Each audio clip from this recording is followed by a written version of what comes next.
વાવ જિલ્લાની વાવ તાલુકાની માલસણ બ્રાન્ચમાંથી નીકળતી જોડિયા ડિસ્ટ્રીબ્યુટર કેનાલની સફાઈ કામગીરીમાં બેદરકારી સામે આવી છે, જેના કારણે સ્થાનિક ખેડૂતોને ખેતરો સુધી પહોંચવામાં મુશ્કેલી પડી રહી છે, જેનાથી તેમની દૈનિક ખેતી પ્રવૃત્તિઓ ખોરવાઈ ગઈ છે.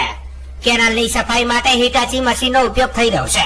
મશીન દ્વારા કેનાલમાંથી નીકાળવામાં આવેલી માટી રસ્તા વચ્ચે ઢગલો કરી દેવામાં આવ્યો છે, જેના કારણે ખેડૂતોને પોતાના ખેતરો સુધી પહોંચવામાં અવરોધ ઉભો થયો છે. રસ્તાઓ બંધ થવાથી ખેડૂતોને ખેતીના કામકાજ માટે અવર જવરમાં ભારે મુશ્કેલીઓનો સામનો કરવો પડી રહ્યો છે. આ પરિસ્થિતિ તેમની દૈનિક ખેતી પ્રવૃત્તિઓને ખોરવી રહી છે અને તેમને આર્થિક નુકસાન થવાનો ભય સતાવી રહ્યો છે.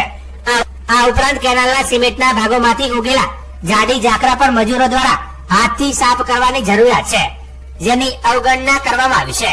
સ્થાનિક ખેડૂતોએ તાત્કાલિક ધોરણે રસ્તા પરથી માટી હટાવવા અને અવર જવર માટે સુચારુ વ્યવસ્થા ગોઠવવાની માંગ કરી છે.